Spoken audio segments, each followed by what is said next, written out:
À quoi sert le XLR K3M? À cette question, il y a une réponse simple et plusieurs autres d'ordre pratique ou personnel. Personnel, car il est vrai que 549 € juste pour avoir du bon son, cela peut paraître beaucoup, surtout quand on veut l'utiliser, disons, avec son plein potentiel. D'autres centaines d'euros pourraient s'ajouter pour un autre micro en place de celui fourni et possiblement un enregistreur de son. Bien évidemment ici, il n'est pas question que de bon son et cette review sera l'occasion d'aborder les fonctionnalités de ce XLR K3M ainsi que les possibilités apportées par celui-ci. Je me baserai pour cela sur la documentation fournie par Sony et montrer si c'est vrai ou pas vrai, enfin, voilà, la petite com de Sony. Mais je trouve que c'est un bon point de départ pour vous montrer comment fonctionne le K3M et comme ça vous pourrez, à tête reposée, revenir sur cette documentation qui est sur Sony France. Vous avez juste à chercher XLR K3M et voilà, vous pourrez voir ce qu'il en est et du coup je me baserai là-dessus sur ce qui est dit par Sony pour pouvoir apporter quelques explications et quelques clarifications puisque bien évidemment Sony veut vendre ce XLR K3M et pas, va pas forcément vous dire la limitation de celui-ci. Cette review, enfin en tout cas la partie 1, puisque cette review sera en deux parties, donc quelques petits exemples de ce que vous pourrez faire, ce sera en deuxième partie, enfin ce que l'imagination permet de faire avec le K3M, et du coup cette première partie sera sur notamment l'A7 III qui me filme ici en analogique. Alors c'est pas pour ça que si vous voulez l'utiliser en digital, il faut passer directement à la deuxième partie. Tout le fonctionnement du boîtier sera dans cette vidéo et donc j'aborderai plus les fonctions numériques, enfin oui, en digital dans la deuxième partie et d'autres petits trucs. Voilà. Donc, pour commencer, Sony nous parle d'une connectivité étendue. C'est vrai qu'on a 3 entrées sur le XLR K3M, 2 qui sont plus utiles, qui sont du XLR TRS et on aura un jack 3.5. Alors pourquoi plus intéressante? Parce que bien évidemment le XLR est bien meilleur que le jack 3.5, mais surtout parce que, on le verra juste après, le troisième input est limité dans sa configuration et dans ce qu'on peut faire avec. Donc ce sera surtout par exemple pour prendre du flux audio de quelque chose qui a déjà un préampli, donc comme une table de mixage, par exemple si vous filmez un mariage et que vous voulez avoir le son de la danse en filmant pour avoir quelque chose de direct et pas avoir d'écho, des choses dans le genre, ce sera quelque chose d'intéressant pour ça. Donc c'est pour ça que c'est isolé un peu du reste donc des deux XLR que vous aurez, et c'est pour ça aussi que si vous voulez mettre un micro dessus en jack 3.5, je vous conseille par exemple le VXLR que j'ai moi et qui marche là du coup sur le K3M et qui est dans le input 1. Donc en fait, du coup, ce qui va être intéressant avec ces XLR, parce que justement le VXLR marche en alimentation fantôme, c'est d'avoir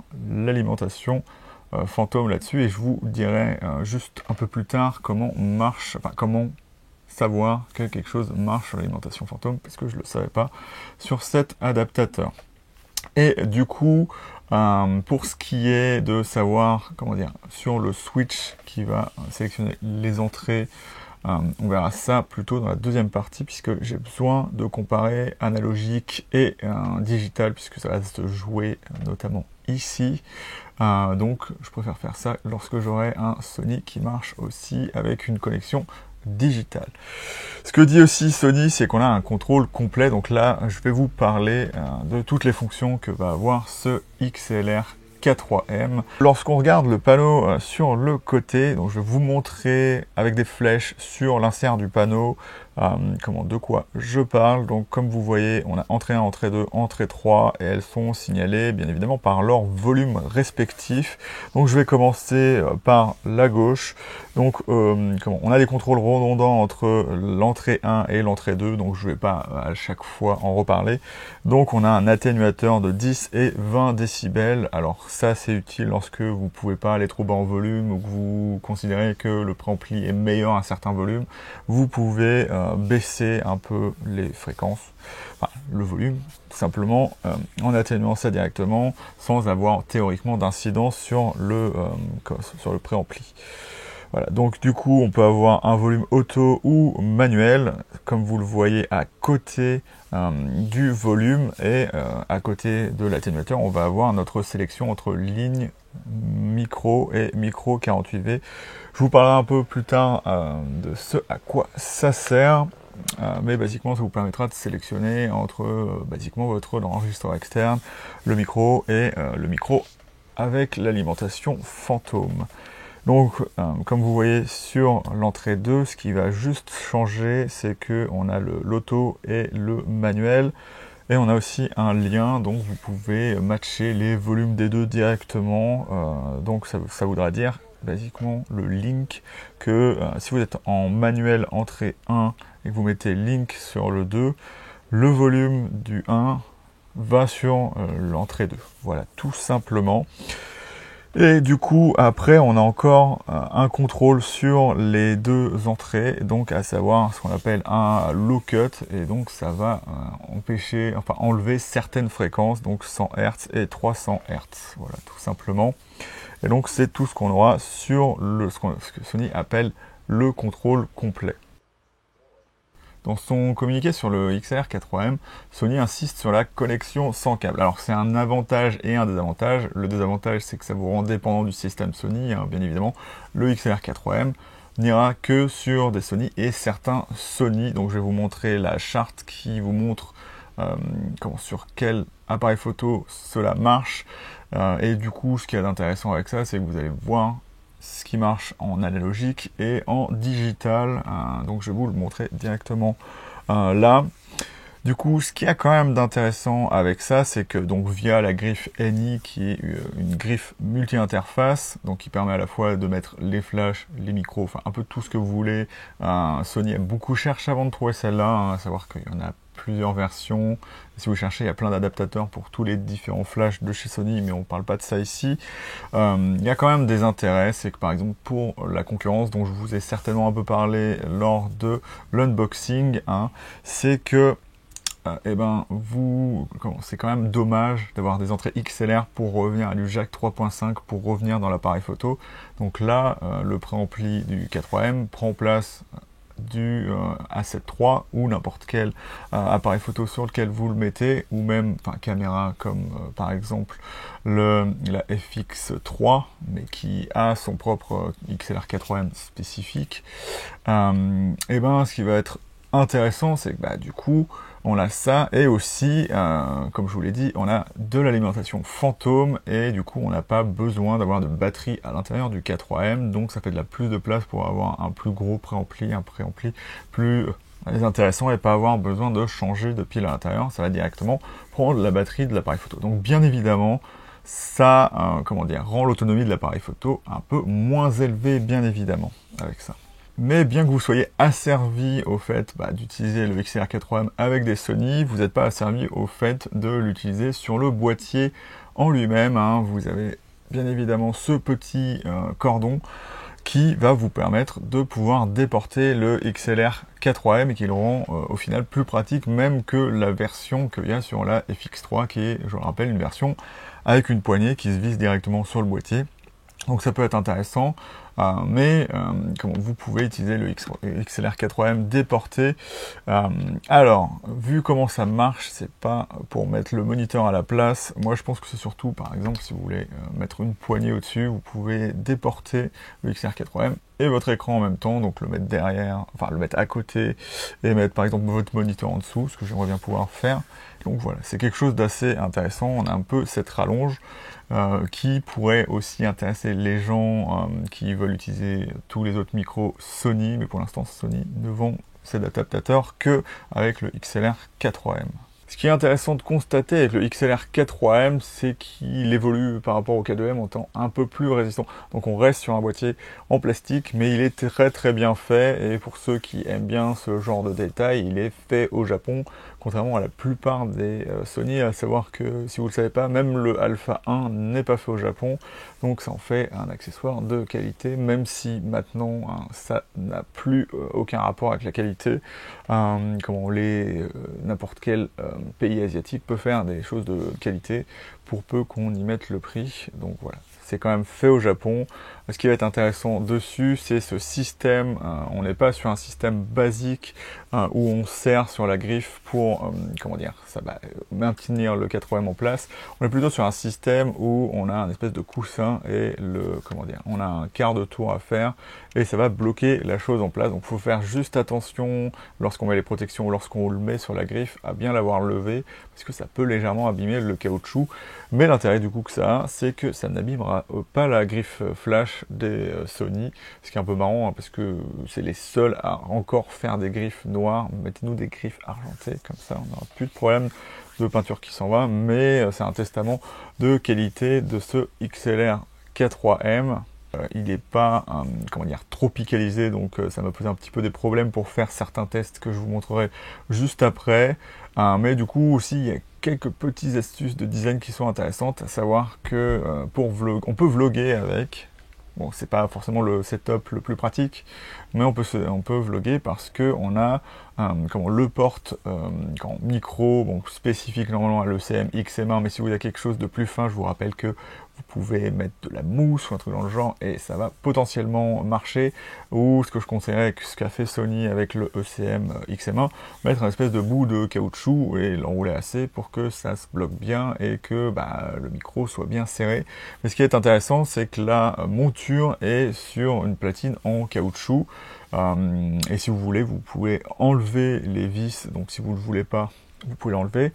Mais ce qui est assez intéressant, c'est que du coup, la platine en caoutchouc, elle a une espèce de plaque de plastique qui est en dessous, et donc il y a des trous dedans pour pouvoir dévisser. Donc c'est quelque chose qui est vraiment très bien fait, et donc voilà, vous pouvez vlogger sans avoir le bruit de micro qui clac clac clac clac clac, ou même le bruit, par exemple, des œillets du A7 III. Donc c'est quelque chose d'assez bien de ce côté-là. Tout respire vraiment la solidité, hein. On a des sécurités pour maintenir les XLR.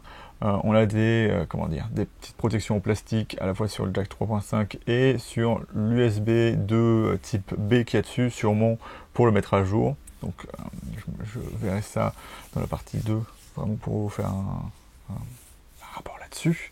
Donc voilà, c'est vraiment quelque chose de qualité. On a des portes en plastique sur les côtés qui vont vous permettre de, pas changer votre réglage si vous touchez sur le côté du boîtier, mais vous pouvez quand même régler le volume en dessous parce que la porte en plastique est ça ne protège pas complètement la chose exprès pour que vous puissiez juste régler vos volumes et que vous ayez vos switches protégés. Donc déjà là, bien évidemment, je suis en train d'utiliser le XLR K3M pour faire cette vidéo. Comme je vous l'ai dit, je suis sur le Rode et sur le micro ECM XM1 qui est fourni avec le XLR K3M. Beaucoup de gens aiment le changer, moi je trouve qu'il est vraiment très très bien et je vois pas pourquoi je le changerais. C'est plutôt celui-là qui sera peut-être un peu moins de qualité, mais sachant que j'ai quand même l'alimentation fantôme, ça me permet d'avoir un volume qui marche à peu près correctement sur les deux, sachant que le micro canon je l'ai un peu baissé sur le XLR K3M. Et donc voilà, vous pouvez voir la qualité sonore. Je vais vous montrer juste un échantillon après de ce que ça peut faire en extérieur. Mais là tout de suite, on va voir autre chose. Hein. On va voir qu'est-ce qu'on peut faire avec. Désolé pour ça. C'est un des intérêts du XLR K3M. Hein. Comme vous pouvez mettre des XLR dessus et que vous pouvez adapter du jack 3.5, c'est quand même beaucoup plus facile de faire ce que vous voulez. Donc vous êtes libre de laisser cours à votre imagination. Et donc voilà, on a un XLR là et on a un micro. Voilà. Donc c'est mon vieux SM58. Hein. Donc ce sera l'occasion de voir s'il marche encore. Et donc en fait je vais switcher les sources audio. Donc là comme ça va être un peu sale, je pense que je vais déconnecter, enfin sur première je vais enlever la piste 1. Donc là on va faire ça. Hop, voilà, il y a eu un crack. Ce qui n'est pas conseillé de faire au final. Hop.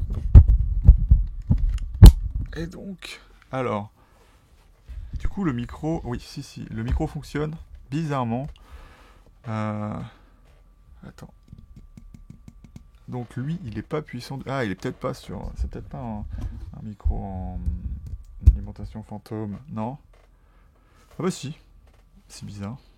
Pourquoi rien? Ah si, il marche sans. Donc on va mettre un peu plus de volume. J'aurais dû faire ça avant, enlever parce que les micros normalement n'aiment pas ça quand on fait ça. Donc voilà, vous pouvez entendre ce que ça fait. Donc voilà, mon SM58 qui n'est pas sur alimentation fantôme, et donc vous pouvez entendre ce que ça fait du coup. Et donc dans la partie 2, je vais essayer de trouver des moyens un peu marrants d'utiliser le XLR4M, sachant qu'on peut faire du coup à peu près ce qu'on veut avec du son. Avec ça, c'est un des gros intérêts de ce XLR4M. Donc voilà, on peut tu vois, faire plein de trucs avec. Donc si on met par exemple, on va mettre du low cut sur l'entrée 1. Donc ce qui est marrant, c'est que ça paraît beaucoup plus fort maintenant. Et si on met à 300 Hz, voilà, ça donne ça. Donc voilà. Et donc vous pourrez voir bien évidemment ce que ça fait entre les deux. Je vais peut-être un petit peu baisser le volume. Non, c'est mieux. Voilà. Et si je remets à on off, non, c'est. Si, ça fait. Non, c'est pas bon, c'est pareil. Donc voilà, vous pourrez voir ce que ça fait de mettre le low cut sur le Shure SM58. Donc aussi pour tester d'autres trucs, il faudra plusieurs XLR. Mais c'est ça qui va être plutôt intéressant. Et donc on va voir vraiment un autre intérêt du XLR4M tout de suite. Et pour ça, j'ai besoin de sortir en extérieur et de trouver un lieu où il y a beaucoup de vent. Donc on se retrouve dehors. Donc je recommence pour un petit peu plus de vent là. Donc vous devez vous demander pourquoi je me suis arrêté ici. Donc je suis le Guillaume éditeur, celui qui revient après la vidéo pour essayer de corriger certains problèmes qu'il a eu ou d'avoir certaines confirmations. Donc c'est juste pour vous expliquer un phénomène qui peut arriver avec le K3M. Et vous devez aussi vous poser comme question pourquoi on entend une espèce de bruit d'arrière-plan pas très agréable. Et bien c'est mon ordi, et si je mets, je sais pas pourquoi, si je mets ma main sur le micro, et ben les fréquences deviennent beaucoup plus apparentes.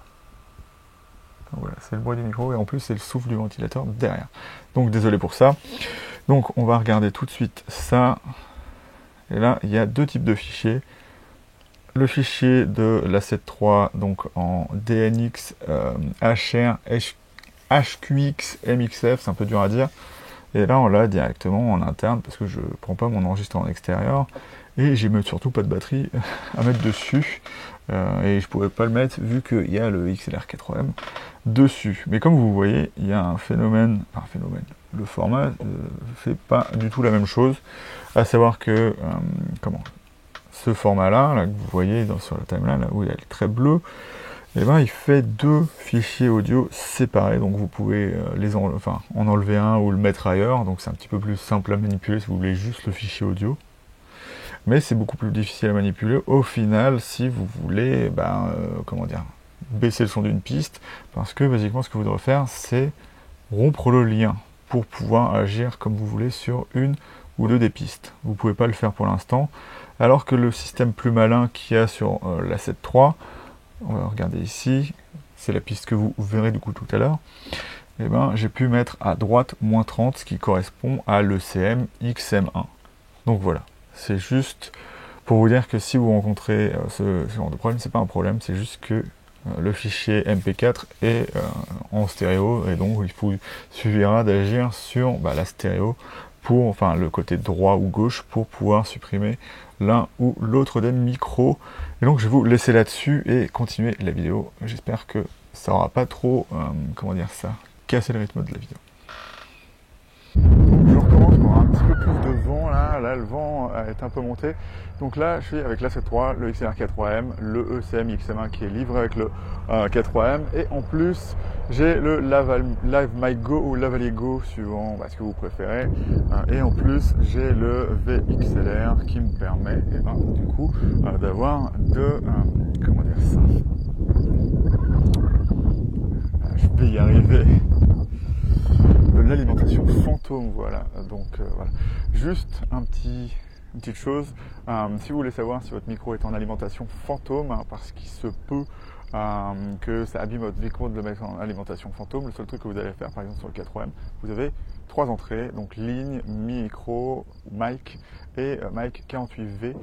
Et du coup, si vous mettez sur mic ligne étant pour les enregistreurs externes, donc ce sera une sortie qui sera beaucoup moins chaude pour que l'enregistreur externe puisse passer dans le 4M sans tout saturer. Et le micro sera le micro standard. Et si votre micro marche en alimentation fantôme, il ne marchera pas en micro, et donc vous n'aurez que du bruit de préampli. Donc c'est comme ça que vous saurez qu'il faut passer en 48V. Et donc voilà, c'est une bonne solution pour savoir si vous êtes en alimentation fantôme ou pas. Et donc j'espère que en passant d'un des deux micros, on arrivera à avoir quelque chose de correct, même si on a le vent. Voilà. Et que ça peut faire quand même saturer un des micros. Ouais.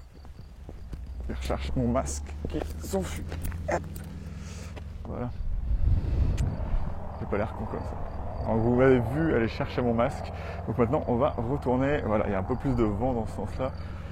On va retourner dans la chambre noire de Goupil pour un peu analyser tout ça. Ce qui était marrant quand j'ai fait le test, c'est que quand je cherchais le vent, mais bien évidemment comme le 4M n'est pas tropicalisé, je cherchais un moment où il y avait du vent et pas de pluie, ce qui est un peu difficile en ce moment. Si vous vivez en Ile-de-France ou là où il fait pas beau, je sais pas s'il fait pas beau dans toute la France. Enfin bref, j'ai eu la chance de pouvoir faire ça juste avant une méga trompe d'eau que vous pouvez voir ici. Donc du coup, vous avez vu voilà ce qui se passe en extérieur, et du coup juste avant que j'aille en extérieur, vous avez vu ce qu'il faut pas faire, hein, bien évidemment, lorsque vous changez de micro et que vous ne savez pas si le micro marche en alimentation fantôme, vous le mettez pas en alimentation fantôme, parce que ça peut finalement l'abîmer. Donc normalement, si vous commencez comme ça va pas trop faire grand chose, mais le micro va vite en avoir marre. Et donc c'est aussi l'occasion pour moi de tester ça. J'aurais pu mettre mes écouteurs, ça aurait été un petit peu plus facile, puisque là je regarde le Blackmagic Video Assist 5 pouces pour voir en direct le volume. Enfin, je marche souvent comme ça, hein. J'entends pas le son, je le regarde sur un écran, donc ça a des avantages et des inconvénients, notamment le fait de pas entendre par exemple quand il y a au final le vent n'est pas trop fort. Mais donc voilà, donc on va bien évidemment se retrouver en partie 2 pour faire, pour faire la suite et bien évidemment la conclusion. Moi je suis vraiment plutôt content de ce XLR4M. Je vais quand même vous parler bien évidemment de mon ressenti avec, puisque la prochaine vidéo, donc la partie 2 de la review, viendra pas tout de suite, je pense. Donc voilà. Bien, si vous ne le savez pas, moi j'attends le A7 IV pour pouvoir tester ça. Ce nouveau setup, c'est bien évidemment plus pour utiliser avec ça et que ce soit plus pratique à utiliser que la 7.3, mais ça c'est que mes désirs personnels, donc on verra ça. Je vous montrerai bien évidemment avec un appareil photo qui marche en digital, que ce soit la 7 IV, la 7R4 ou mais peut-être la 7S3 ou qui sait la 7R5, on verra ça plus tard. Mais comme vous le voyez, du coup, ça permet, comment dire ça, ce matériel-là, vous en avez potentiellement pas besoin. Si vous maîtrisez votre son directement avec votre jack 3.5 sur votre A7 III ou sur n'importe quel appareil photo, vous n'avez pas forcément besoin d'un petit objet qui coûte 549 €. Ça fait quand même un certain prix, quoique, au final, lorsqu'on a besoin de son, on va avoir besoin de micro. Et ce qui est intéressant avec le XLR4M, c'est bien évidemment une question de, j'y reviens quand même, mais de qualité. Ça reste une très bonne interface pour mettre n'importe quoi dessus, et c'est ce sur quoi j'insisterai. Par exemple, lorsque je suis dehors et qu'il y a du vent, lorsque le préampli est assez bon et qu'on a accès à des XLR, on a un son qui va être plus facile à travailler, et on aura besoin de mettre potentiellement moins de volume avec, et donc ça permet notamment d'avoir moins de problèmes avec les bruits de vent ou les choses dans le genre. Et il y a une autre, vous en reparlerai certainement, il y a une autre chose que je trouve intéressant avec le matériel qui coûte cher, et que beaucoup de gens devraient plutôt fonctionner comme ça. Si vous avez des problèmes avec le matériel de qualité, c'est pas la faute du matériel, c'est de votre faute, et moi ça me motive à vraiment faire mieux que ce que je faisais avant. Typiquement, à chaque fois je trouve du nouveau matériel, à savoir mon nouvel enregistreur externe, le XLR K3M, et tout ce que je peux avoir de nouveau et qui peut améliorer des nouvelles lampes, comment ça me fait m'améliorer dans des domaines où je m'aperçois au final. Par exemple, la première fois que j'ai eu mon micro-cravate, je me suis aperçu après coup que mon son était pas dégueulasse, mais on entendait beaucoup ce qui se passait autour et c'était pas forcément très agréable. Et donc pour moi c'est l'intérêt de choses comme ça, pour moi personnellement, c'est que ça me pousse à faire mieux, et je sais que c'est du matériel qui de toute façon me permettra de faire mieux. Donc au final c'est une review, mais il n'y avait pas forcément trop de questions au départ. Juste plutôt des questions de flexibilité, et on verra après du coup comment ça marche au niveau interne de l'appareil photo, notamment en digital, sur la deuxième partie que je vous invite à regarder. Bien évidemment, si vous êtes resté jusque là, je vous invite à liker la vidéo et peut-être à vous abonner à ma chaîne, et bien évidemment vous pouvez mettre des commentaires, notamment si vous voulez plus ou moins plus ou moins rapidement une vidéo sur par exemple le Blackmagic Video Assist que j'ai ici. Ah oui, juste un truc, c'est que normalement ça ne pose pas de problème, mais bien évidemment les deux pistes se traduisent très très bien dans les enregistreurs externes, donc il n'y a pas de problème là-dessus. Et donc moi je vais vous laisser là-dessus, et en espérant que la prochaine partie puisse se faire le plus rapidement possible, et je vais vous laisser là-dessus. Salut!